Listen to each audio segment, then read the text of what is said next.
Oh, hey, congrats! You're an engineering manager now. Here's a bunch of dysfunctional people. Here's a pile of crap the company never invested in. And yeah, good luck. And hey, I want that report about our costs by lunchtime. Bye. So yeah, congrats. You're an engineering manager now, or a team lead, or an AI operator, or maybe you're watching this in year 3000, and I have no idea who you are, but you're like managing other humans, presumably. I don't know. Here's what you need to know. What do you need to dial in to be considered a good engineering manager? And by far, the first thing to focus on is making your team mature. You're a force multiplier now. You're not an individual contributor first. You're a force multiplier first. And what this means is you work through other people and you work by making them more successful, more effective, more mature, etc.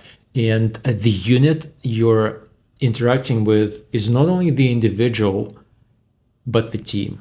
Like you're building a team and out of individuals, and each individual being great doesn't equal a great team. A healthy functioning team is engaged, delivering, and autonomous. Out of these three, I don't think you need help with anything but the autonomous part. Like here is the deal. If you've never seen this, it's really hard to grasp the concept. I call it the organizational flow. You've probably been in a flow if you're an engineer, in the zone, and everything happens so quickly, things just fly by. This is the same, but for a larger entity, for everyone in the team. You vibing together, you understand each other like this, and finish each other's sentences maybe. And you're working in a way where the strengths of the other person complement yours. There's another reason autonomy is important. Even if you're a top-down person, here's the thing: it's all about scaling yourself. If you're a manager, it's all about scaling you. It's about removing yourself from every situation you don't need to be in. And it can only happen if you empower individual people to make the decisions at a certain level without you. Otherwise, it doesn't scale. Otherwise, you have to be in every situation. And if you are the organizational flow that I mentioned, it just doesn't work. You are then becoming the latch, just restricting the flow because you're inserting yourself in every little bit. And that's what micromanagement is. And everybody on LinkedIn is talking it's bad, so you probably know it's bad. And I'm not going to explain it right now because I don't think it's helpful. If you're a micromanager, get help, get therapy. That's it. Here is another selfish reason to make the team autonomous. Guess what? If your team is making decisions without you as their manager, and they don't require you as much, you're not in every situation, then guess what you got? Time. Time for what? Time for more. And your peers maybe are not doing that. And that's how you get promoted eventually, because you're doing more stuff, extracurricular stuff, big impactful things to work on and fulfill that.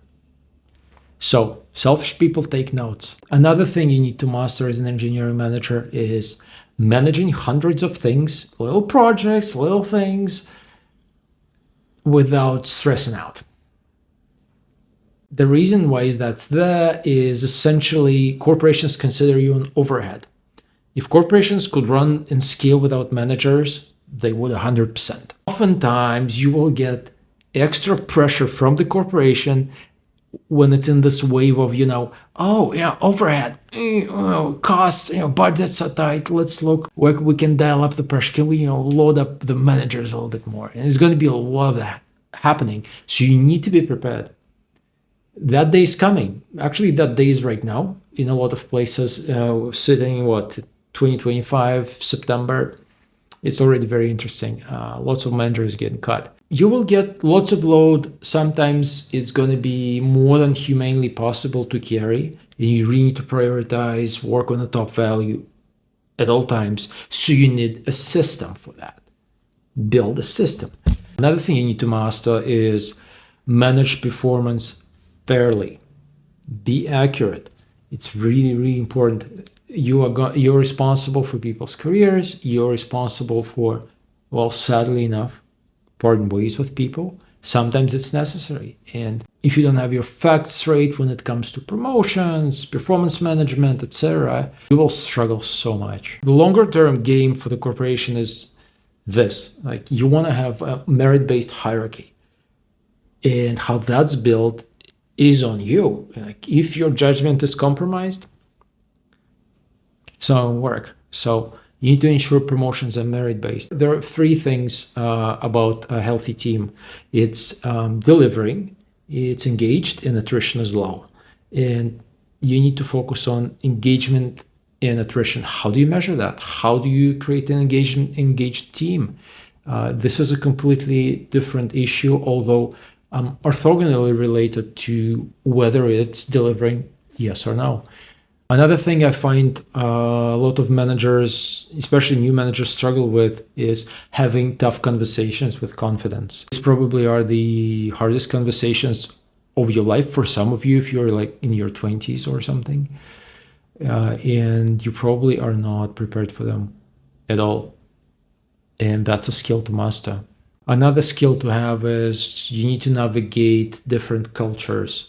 Because we are living in such a multicultural world, you need to be effective with direct people, with indirect people, all sorts of people, with people who are more orderly than you, people who are less orderly than you and completely chaotic. How do you deal with the infinite complexity of the people surrounding you in your team? And as a manager, it's your responsibility to find a key to every person to a degree.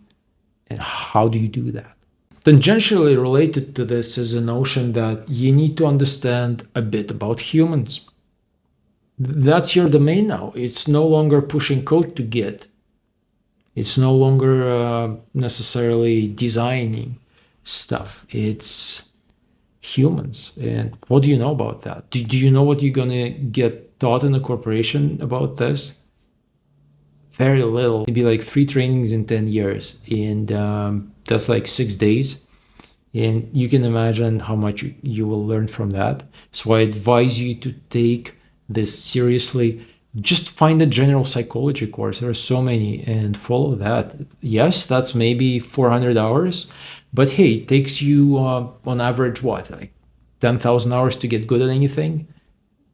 Start now. One key thing to guiding people and teams is setting clear expectations and constantly following up on that. Giving feedback, receiving feedback, training your team to give feedback to each other and to receive feedback and to be open to feedback. You are the role models. You set the example. Without this, you can't get anything done without this. It's not going to work. And last but not least, you need to run effective one-on-ones, because you catching up with your people on a weekly basis, preferably, is the glue that holds it all together.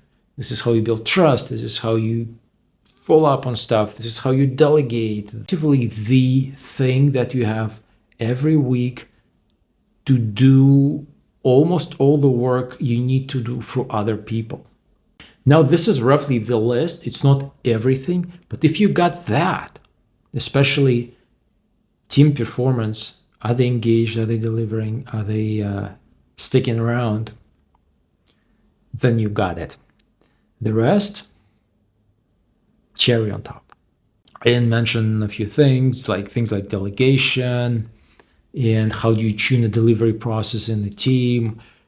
I didn't go in depth at all. I just listed, the categories, and hopefully you can just take category by category. If you don't want to listen to me, you just go look and go find how you do that. I'm actually covering all of that and more in my course. And if you want to be a competent engineering manager, just find me on Instagram, hit me up, and I can see if I can help you. That's it. Thank you so much.